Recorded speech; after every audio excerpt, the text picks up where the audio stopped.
Exode, chapitre 12. L'Éternel dit à Moïse et à Aaron en Égypte: Ce mois-ci sera pour vous le premier des mois. Vous le considérerez comme le premier des mois de l'année. Transmettez ces instructions à toute l'assemblée d'Israël. Le 10e jour de ce mois, on prendra un agneau pour chaque famille, un agneau pour chaque maison. Si la maison est trop peu nombreuse pour un agneau, on le partagera avec le plus proche voisin, en fonction du nombre de personnes. Vous estimerez le nombre de personnes pour l'agneau d'après la part que chacun peut manger. Ce sera un agneau sans défaut, mâle, âgé d'1 an. Vous pourrez prendre un agneau ou un chevreau. Vous le garderez jusqu'au 14e jour de ce mois, où toute l'assemblée d'Israël le sacrifiera au coucher du soleil. On prendra de son sang et on en mettra sur les 2 poteaux et sur le linteau de la porte des maisons où on le mangera. Cette même nuit, on mangera sa viande rôtie au feu. On la mangera avec des pains sans levain et des herbes amères. Vous ne le mangerez pas à moitié cuit et bouilli dans l'eau, au contraire, il sera rôti au feu, avec la tête, les pattes et l'intérieur. Vous n'en laisserez rien pour le matin. Si toutefois il en reste quelque chose le matin, vous le brûlerez au feu. Quand vous le mangerez, vous aurez une ceinture à la taille, vos sandales aux pieds et votre bâton à la main. Vous le mangerez rapidement. C'est la Pâque de l'Éternel. Cette nuit-là, je parcourrai l'Égypte et je tuerai tous les premiers-nés du pays, hommes ou animaux. Je mettrai ainsi à exécution mes jugements contre tous les dieux de l'Égypte. Je suis l'Éternel. Pour vous, en revanche, le sang servira de signe sur les maisons où vous vous trouverez. Je verrai le sang et je passerai par-dessus vous. Il n'y aura pas de fléau qui vous détruise quand je frapperai l'Égypte. Vous rappellerez le souvenir de ce jour en le célébrant par une fête en l'honneur de l'Éternel. Cette célébration sera une prescription perpétuelle pour vous au fil des générations. Pendant 7 jours, vous mangerez des pains sans levain. Dès le 1er jour, il n'y aura plus de levain dans vos maisons. En effet, toute personne qui mangera du pain levé du 1er au 7e jour sera exclue d'Israël. Le 1er jour, vous aurez une sainte assemblée, et le 7e jour aussi. On ne fera aucun travail ces jours-là. Vous pourrez seulement préparer la nourriture de chaque personne. Vous célébrerez la fête des pains sans levain, car c'est précisément ce jour-là que j'aurai fait sortir vos armées d'Égypte. Le respect de ce jour sera une prescription perpétuelle pour vous, au fil des générations. Le 14e jour du 1er mois, le soir, vous mangerez des pains sans levain, jusqu'au soir du 21e jour. Pendant 7 jours, on ne trouvera pas de levain dans vos maisons. En effet, toute personne qui mangera du pain levé sera exclue de l'assemblée d'Israël, qu'il s'agisse d'un étranger ou d'un Israélite.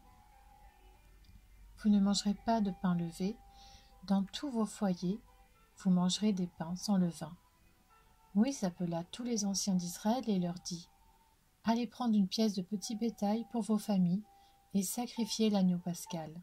Vous prendrez ensuite un bouquet de branches d'hysope, vous le tremperez dans le bassin contenant le sang de l'animal et vous toucherez le linteau et les 2 poteaux de la porte avec ce sang.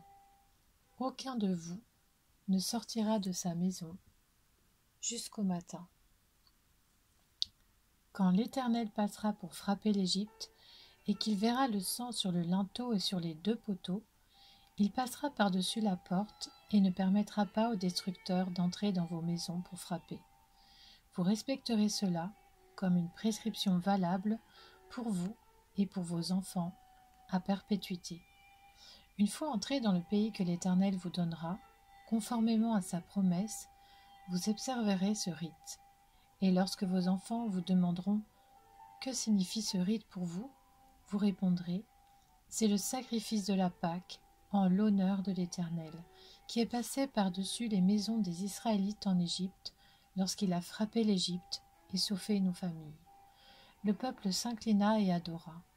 Les Israélites s'en allèrent et se conformèrent à ce que l'Éternel avait ordonné à Moïse et à Aaron. C'est ainsi qu'ils agirent. Au milieu de la nuit, l'Éternel tua tous les premiers-nés en Égypte, depuis le fils aîné du Pharaon qui siégeait sur son trône, jusqu'au fils aîné du détenu dans sa prison, et jusqu'à tous les premiers-nés des animaux. Le Pharaon se leva en pleine nuit, ainsi que tous ses serviteurs et tous les Égyptiens. Il y eut de grands cris en Égypte, car il n'y avait pas une seule maison où il n'y ait pas un mort. La nuit même, le Pharaon appela Moïse et Aaron et leur dit : « Levez-vous, sortez du milieu de mon peuple, vous et les Israélites. Allez servir l'Éternel, comme vous l'avez dit. Prenez votre petit et votre gros bétail, comme vous l'avez dit. Allez-y et bénissez-moi. » Les Égyptiens poussaient le peuple, ils étaient pressés de le renvoyer de leur pays, car ils se disaient : « Nous allons tous mourir. » Le peuple emporta donc sa pâte avant qu'elle soit levée. Ils enveloppèrent les pétrins dans leurs vêtements et les portèrent sur leurs épaules. Les Israélites se conformèrent aux indications de Moïse et demandèrent aux Égyptiens des objets en argent et en or, ainsi que des vêtements. L'Éternel gagna au peuple la faveur des Égyptiens qui répondirent positivement à leurs demandes. Ils dépouillèrent ainsi les Égyptiens. Le nombre des Israélites qui partirent de Ramsès pour Sukkot était d'environ 600 000 fantassins, sans compter les enfants. Une grande foule de gens de toutes sortes montèrent avec eux. Ils avaient aussi des troupeaux considérables de petits et de gros bétail. Ils firent des gâteaux cuits sans levain avec la pâte qu'ils avaient emportée d'Égypte et qui n'était pas levée. En effet, ils avaient été chassés d'Égypte sans pouvoir s'attarder et sans même emporter de provisions. Le séjour des Israélites en Égypte dura 430 ans. Au bout de 430 ans, ce jour-là, précisément, toutes les armées de l'Éternel sortirent d'Égypte. Ce fut une nuit de veille pour l'Éternel lorsqu'il les fit sortir d'Égypte. Elle sera une nuit de veille en l'honneur de l'Éternel pour tous les Israélites au fil des générations. L'Éternel dit à Moïse et à Aaron : « Voici une prescription au sujet de la Pâque. Aucun étranger n'en mangera. Tu circonciras tout esclave acquis à prix d'argent, et alors il pourra en manger. L'immigré et le salarié étranger n'en mangeront pas. On ne la mangera que dans la maison.